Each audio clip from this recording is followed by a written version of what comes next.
Good morning. We're here at New Israel Eco Adventure Park here in Makilala, North Cotabato. They have a zip line right there. And Saging, ma'am. Nakayano. Ang hari, ito yung leader nila. si Alpha. Picture kita gusto mag-picture. Alpha Monkey. Lagay lang pang mag-picture sila.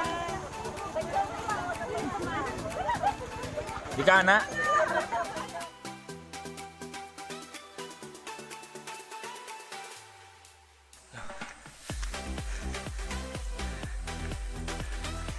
We're currently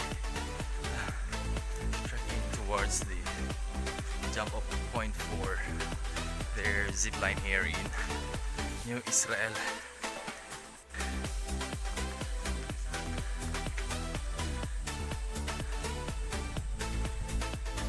Before you'll be able to reach the jump up point for the zip line, you need to walk around a few hundred meters and need to conquer the 341 steps upward.